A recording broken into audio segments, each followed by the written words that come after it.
Bismillahirrahmanirrahim. Assalamualaikum warahmatullahi wabarakatuh. Pertama-tama marilah kita panjatkan puji syukur atas kehadiran Allah Subhanahu wa taala yang mana kita dapat mengadakan pertemuan dalam majelis ilmu mata kuliah teknik lingkungan pertemuan ke-11 pengelolaan sampah dan B3. Pendahuluan.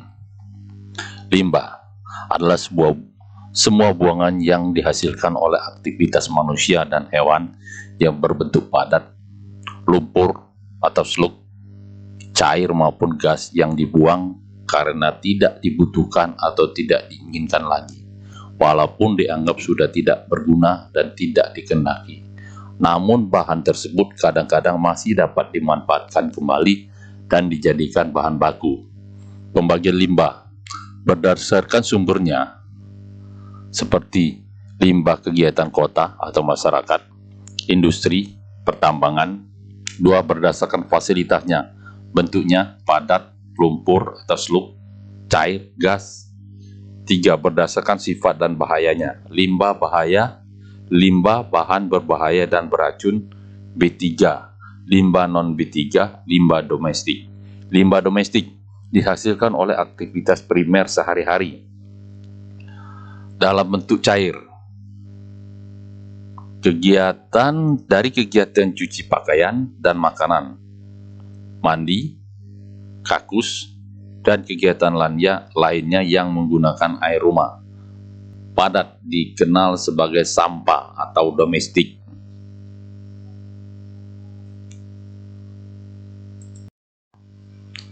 Pengelolaan sampah. Definisi sampah menurut Undang-Undang 18/2008 tentang pengelolaan sampah adalah sisa kegiatan sehari-hari manusia dan atau proses alam yang berbentuk padat. Ini adalah ilustrasi gambar berbagai macam sampah. Sumber dan jenis sampah. Sumber sampah: rumah tinggal atau pemukiman. Jenis sampah: sisa makanan, kertas, plastik, kulit, potongan kain, sampah halaman, kayu, kaca, kaleng, logam, abu, daun, barang elektronik, oli, ban, baterai, dan lain-lain.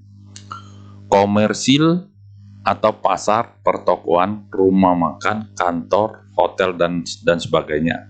Kertas, plastik, kayu, sisa makanan, kaca, logam, dan lain-lain. Institusi, sekolah, rumah sakit, penjara, universitas. Kertas, jenis sampahnya kertas, plastik, kayu, sisa makanan, kaca, logam, dan lain-lain. Sumber sampah: pembangunan dan pembongkaran gedung, jalan, dan sebagainya. Jenis sampah: kayu, baja, beton, debu, dan lain-lain. Pelayanan masyarakat di luar fasilitas unit pengelolaan atau penyapuan jalan, sarana parkir, pantai, tempat rekreasi, dan lain-lain. Jenis sampahnya: sampah kering, patahan pohon, ranting, sampah tanaman. Sumber sampah industri: sampah yang sejenis sampah kota. Sumber sampah pertanian: sampah pertanian sejenis sampah kota.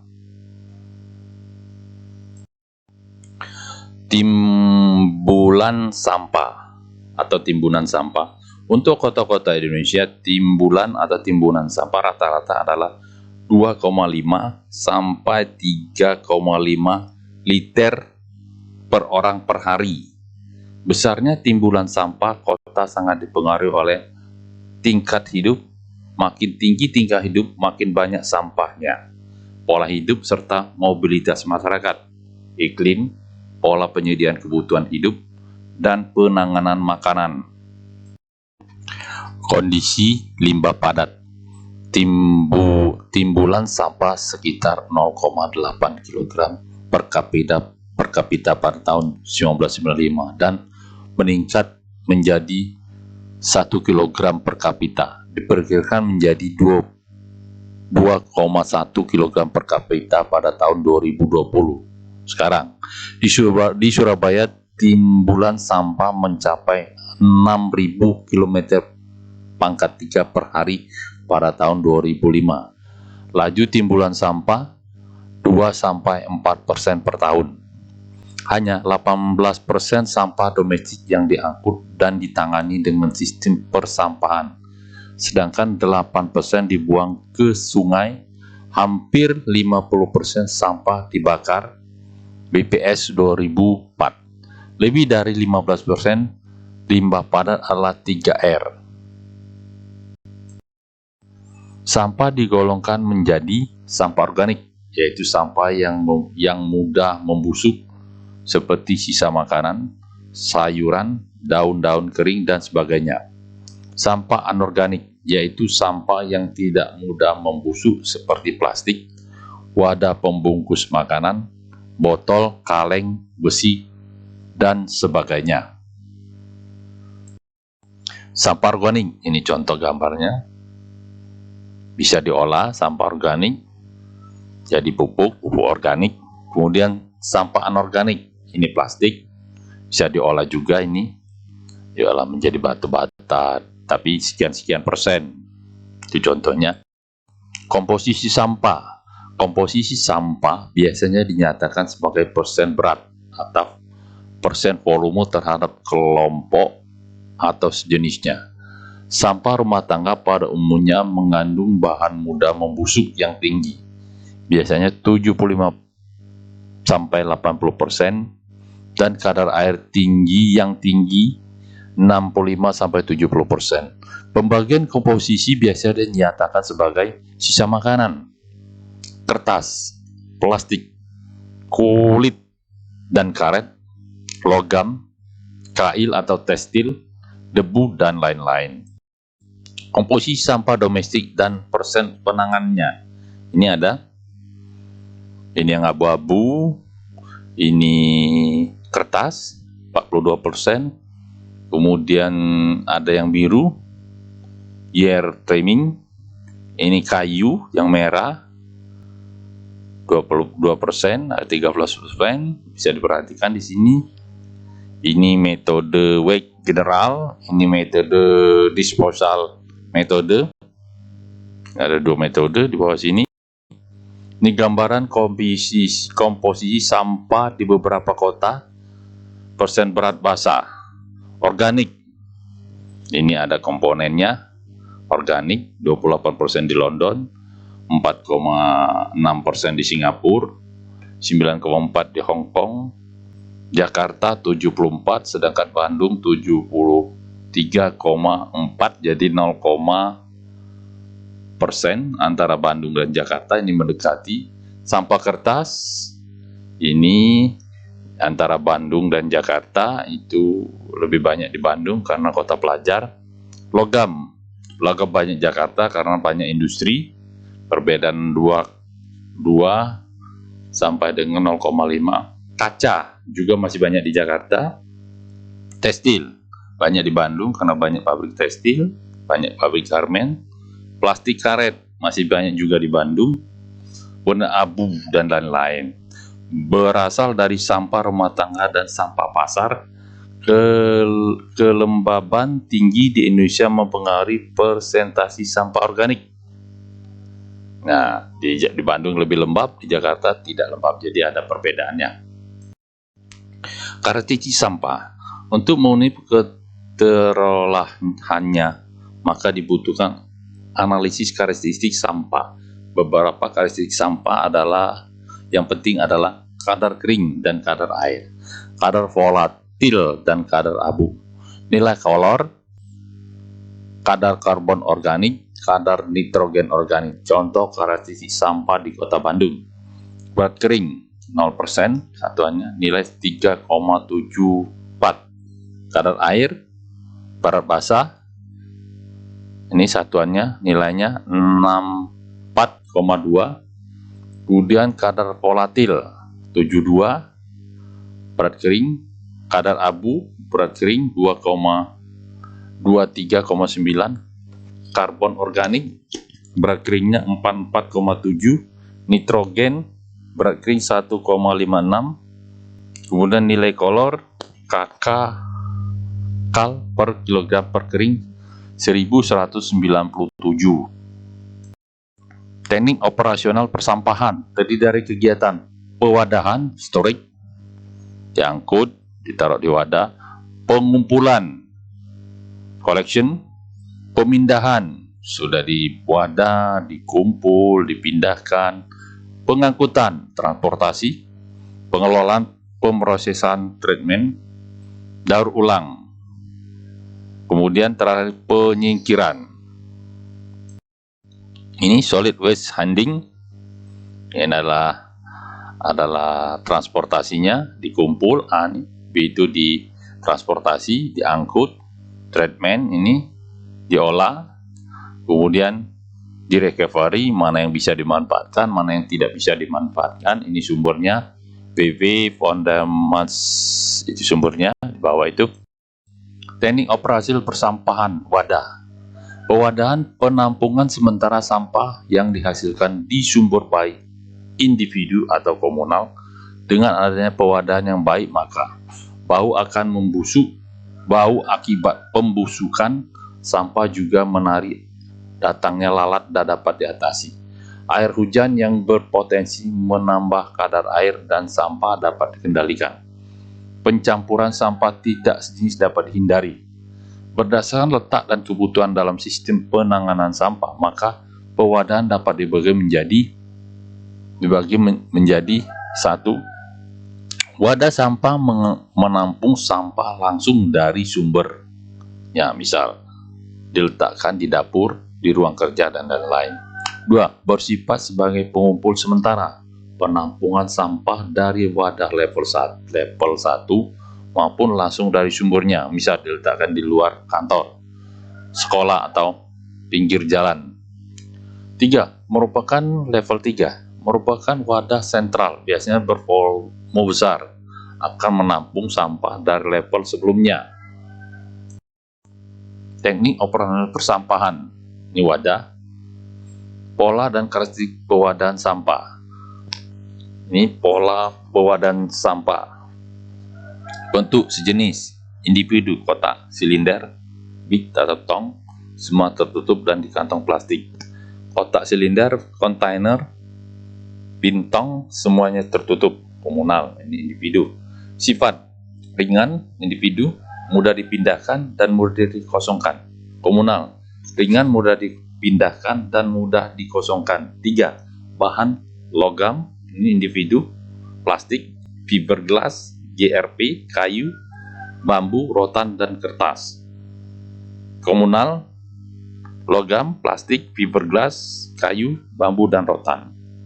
4. Volume, pemukiman dan toko kecil 10-40 liter untuk individu. Untuk komunal, pinggir jalan dan tanaman sama dengan 30-40 liter. Untuk pemukiman dan pasar 100-1000 liter.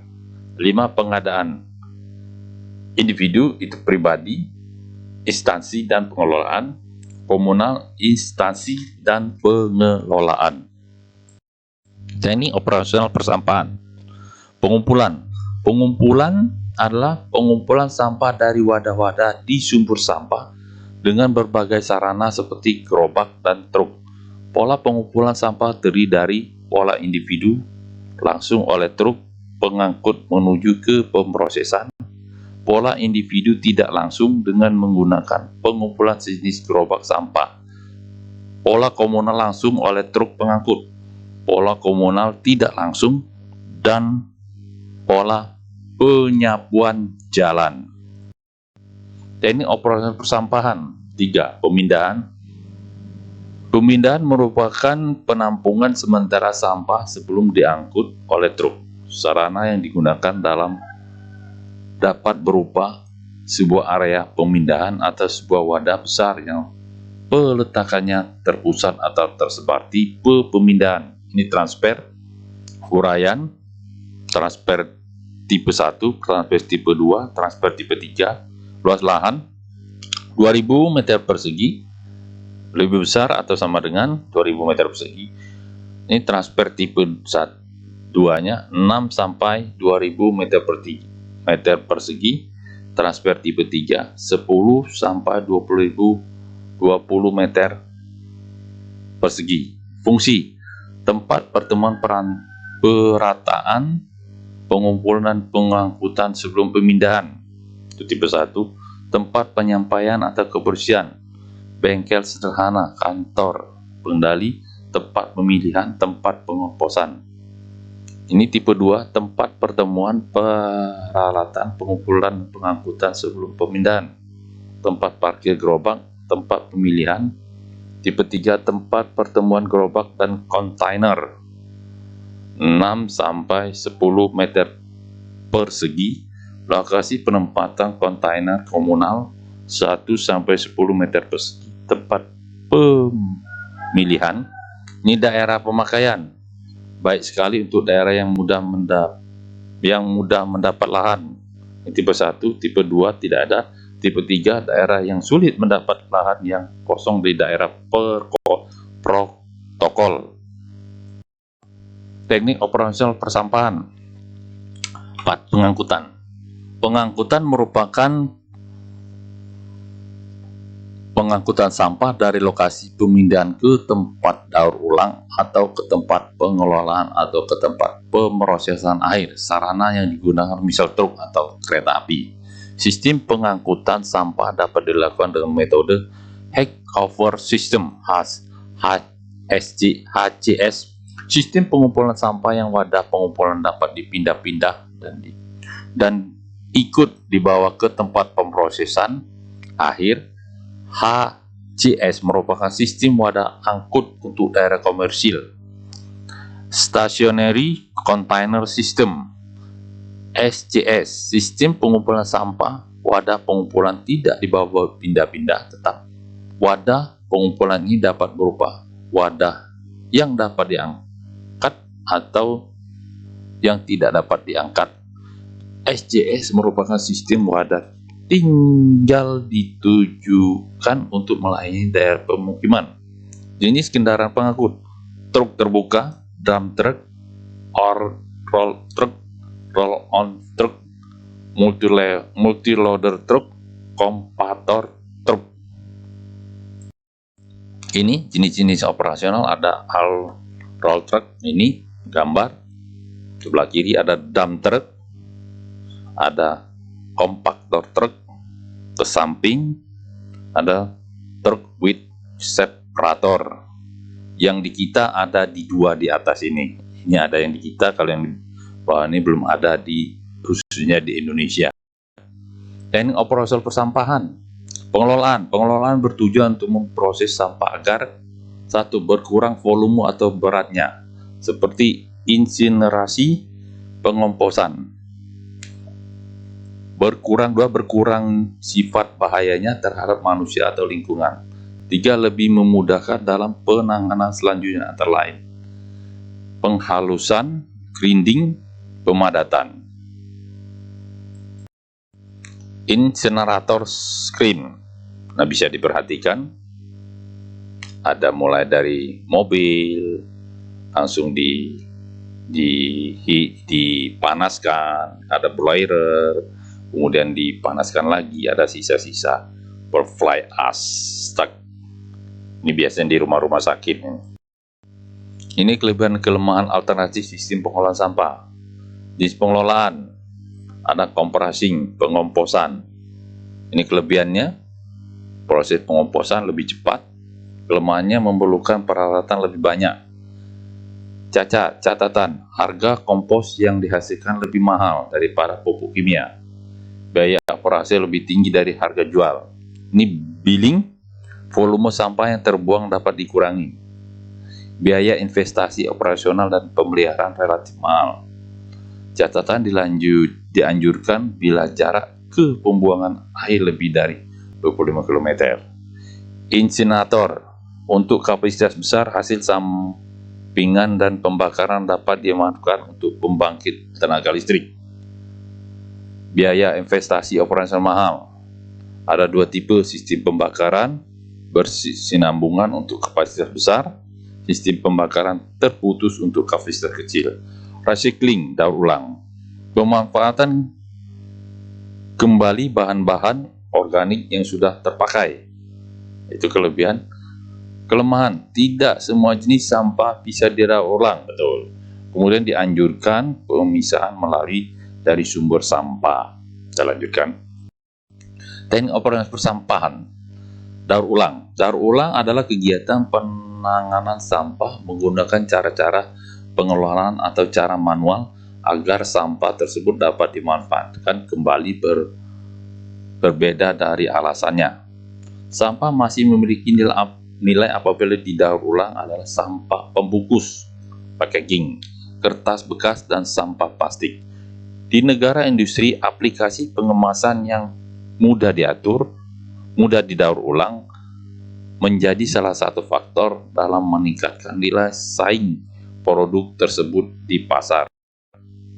Cara yang paling mudah untuk mendaur ulang dimulai dengan memisahkan terlebih dahulu sampah-sampah dari sumbernya. Hal ini dapat dilakukan sendiri di rumah. Ini contoh gambar ilustrasinya, ada sampah plastik, ada sampah ini ditaruh di bawah di dapur.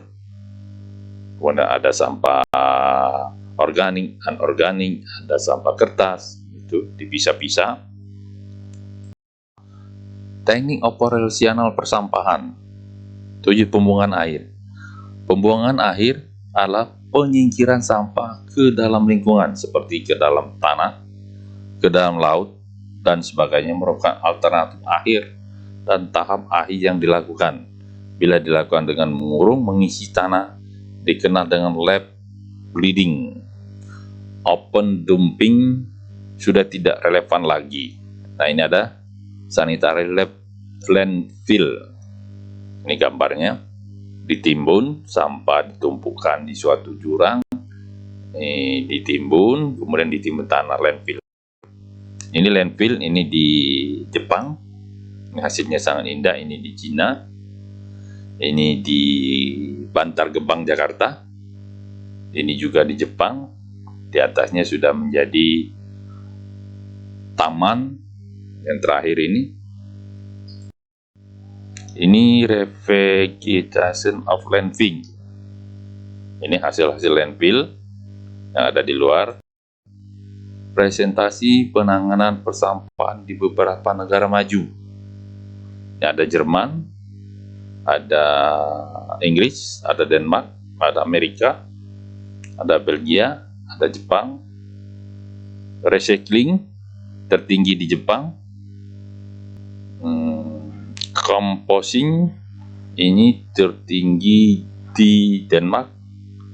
Incineration tertinggi di Jerman. Landfill itu tertinggi juga di Jerman. Ini gambar solid waste management Hirschis, boleh dipelajari. Ini berbentuk segitiga, ada recycling, ada recovery, incineration. Ini mulai dari landfill, incineration, recovery, recycling, source reduction. Ini solid water treatment and management. Ini mulai dari koleksi supporting, ada input, ada output. Silakan dipelajari nanti. Pengelolaan sampah B3. Ini biasanya sampah-sampah yang ada di rumah sakit.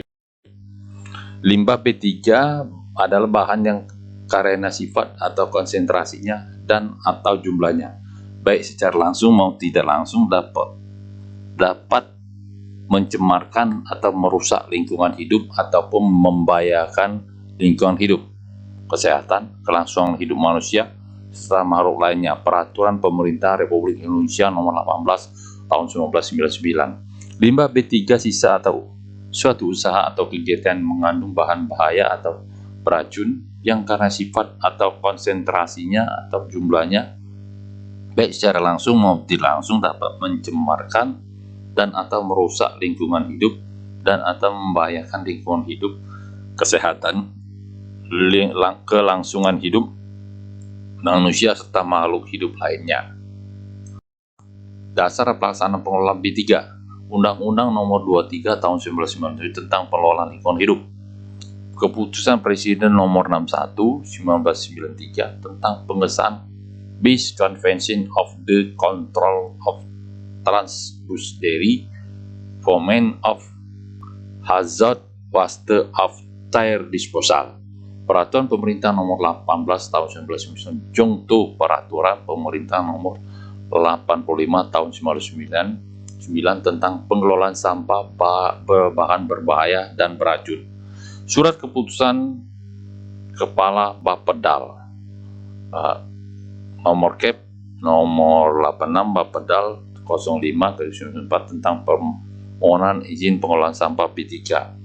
Kemudian nomor Keputusan 01 Bapedal 1995/09/95 tentang tata cara dan persyaratan teknik penyimpanan dan pengumpulan limbah B3.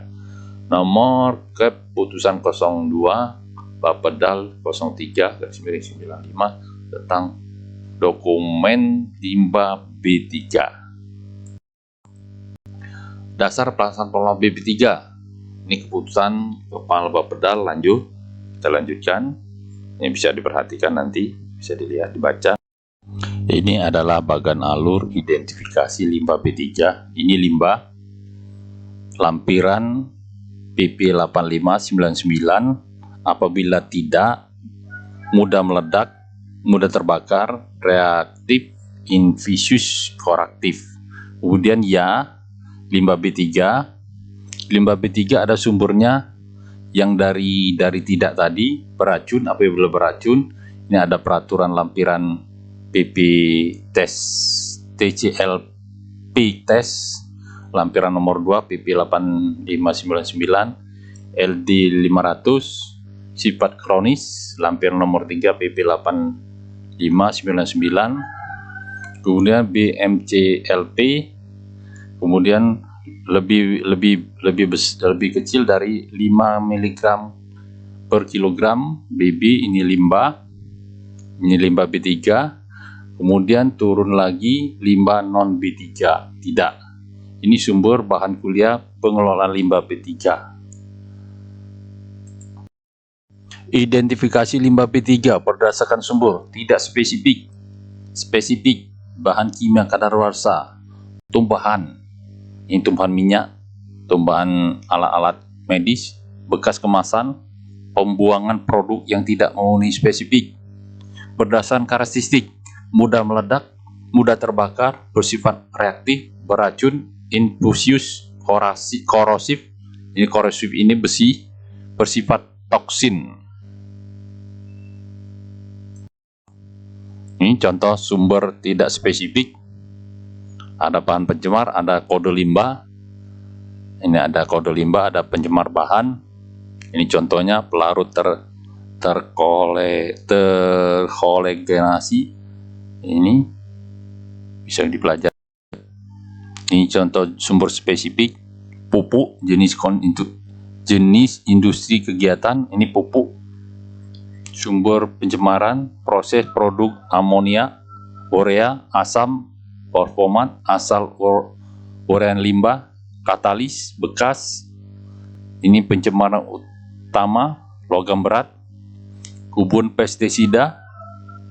Pestisida ini bahan organik atau inorganik yang digunakan untuk pemberantasan atau pengendalian hama atau gulma, insektisida, herbisida, fungisida, algasida, dan seterusnya.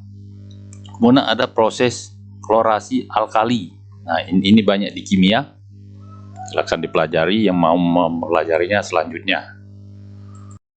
Ini sumber bahan kimia kadaluarsa, tumpahan, bekas kemasan, dan pembuangan produk yang tidak memenuhi spesifikasi. Pengujian limbah B3, analisis lumpur, karakteristik B3, analisis komposisi kandungan komponen kimia, nilai bahan, nilai bakar, total solid result. Nah, ini ada 1, 2, 3, 4, 5 pengujian.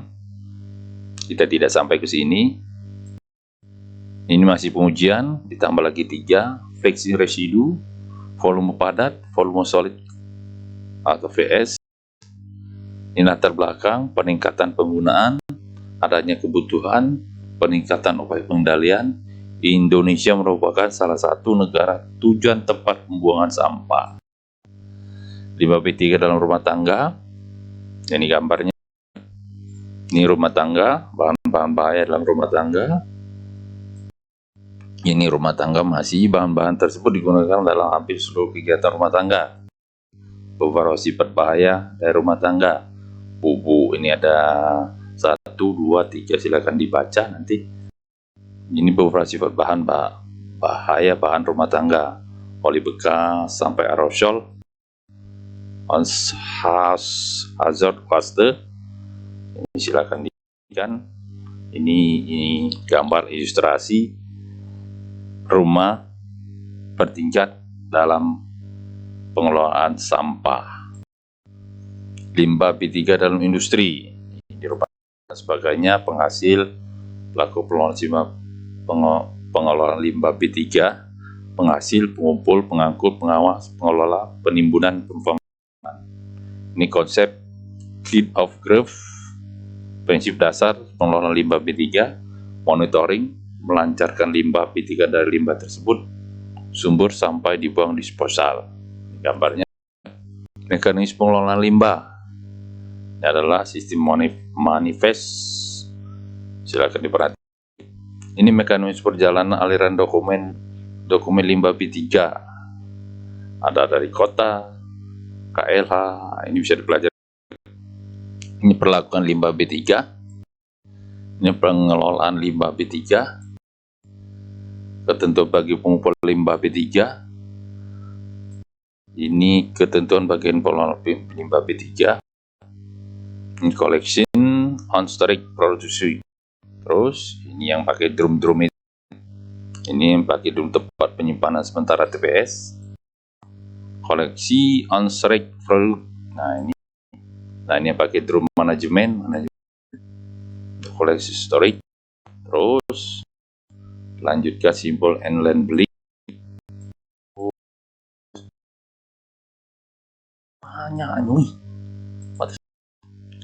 Disposal atau pembuangan sebagian dari limbah kimia atau B3 yang telah diolah atau tidak dapat diolah dengan teknologi yang tersedia harus berakhir pada pembuangan atau disposal.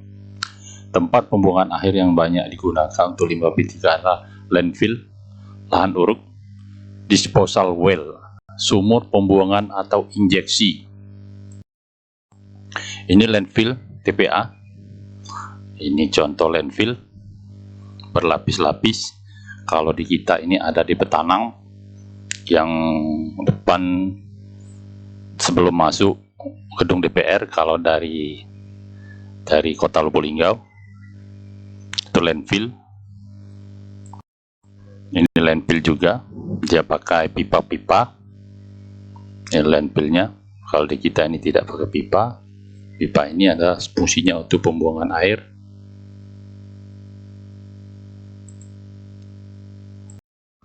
Pembuangan atau disposal. Landfill lahan uruk. Tata cara dan persyaratan mengenai lahan uruk secara rinci telah diatur oleh Badan Pengendalian Dampak Lingkungan melalui Keputusan 04/Bapedalda-09/1995. Perlakuan limbah sebelum ditimbun.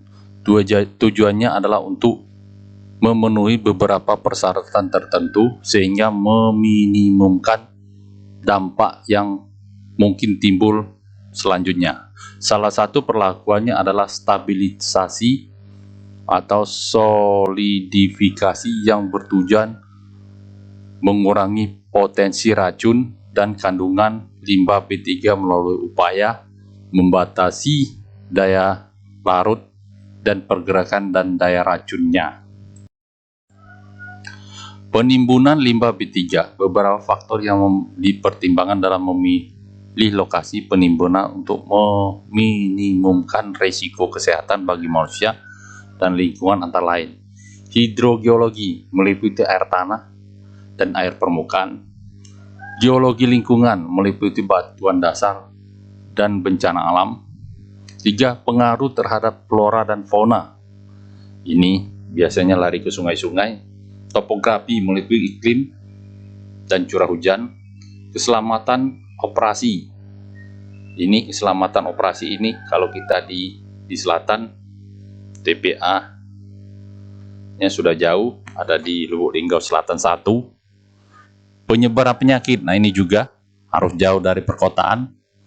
Pengaruh terhadap rantai makanan. Dari pertimbangan di atas ada 3 kategori lahan uruk, yaitu kategori 1 Situate Landfill Double Linear, 2 Stuart Landfill Single Linear, 3 kategori 3 Landfill Clay Linear. Ini bagian dasar rancang bangun lahan uruk B3. Bagian dasar terdiri dari tanah setempat, lapisan dasar, sistem deteksi kebocoran, lapisan tanah penghalang, sistem pengumpulan dan pemindahan lindi, dan lapisan pelindung. Bagian dasar lahan uruk harus mampu menahan resapan air dari luar serta menahan ekspansi limbah B3 ke lingkungan sekitar dan mengakomodasi lindi yang timbul. Lindi kemudian dikumpulkan untuk diolah lebih lanjut dan di lokasi pengelolaan limbah cair. Bagian penutup terdiri dari tanah penutup perantara antara tundung penghalang, tundung geomembran, pelapis tundung drainase, pelapis tanah untuk tumbuhan dan vegetasi penutup. Bagian penutup berfungsi meminimumkan infiltrasi air permukaan dan mencegah kontaminasi aliran air, dan terutama untuk menjamin keamanan lingkungan akibat limbah B3 selama periode sesudah ditutup. Sumur injeksi. Sumur injeksi digunakan di Amerika Serikat sebagai salah satu tempat pembuangan limbah B3. Tahun 1984 menunjukkan bahwa sekitar 195 sumur digunakan secara aktif sebagai sumur injeksi limbah B3. Pembuangan ke sumur injeksi dilakukan dengan memumpahkan limbah cair ke dalam sumur. Pembuangan limbah ke sumur dalam merupakan suatu usaha membuang limbah B3 ke dalam formasi geologi yang berada jauh di bawah permukaan bumi dan memiliki kemampuan mengingat limbah, seperti hal kemampuan formasi tersebut menyimpan cadangan minyak dan gas bumi. Hal penting untuk diperhatikan adalah struktur dan kestabilan geologi serta hidrogeologi wilayah setempat. Pembuangan sumur dalam dapat menjadi 3 kelas. Kelas 1 untuk membuang B3 dan non-B3. Kelas 2 pembuangan air dari dalam bumi, produksi minyak, gas bumi yang dapat tercampur dengan limbah B3. Kelas 3 untuk menginjeksi fluida untuk ekstraksi mineral. Kelas 4 untuk pembuangan limbah yang mengandung radioaktif. Sumur jenis tidak lagi digunakan. Kelas 5 tidak termasuk kelas-kelas di atas, biasanya untuk pembuangan limbah bukan B3 ke dalam satu atau bagian atau lapisan sumber air. Ini contoh oil slick recovery OSR, pemulihan lumpur minyak diendapkan. Yang agak sulit ini di kapal, di laut, apabila kapal minyak itu tenggelam dan bocor. Ini juga, ini landfill tadi, lagi biofori. Ini fitoremediasi. Sekian.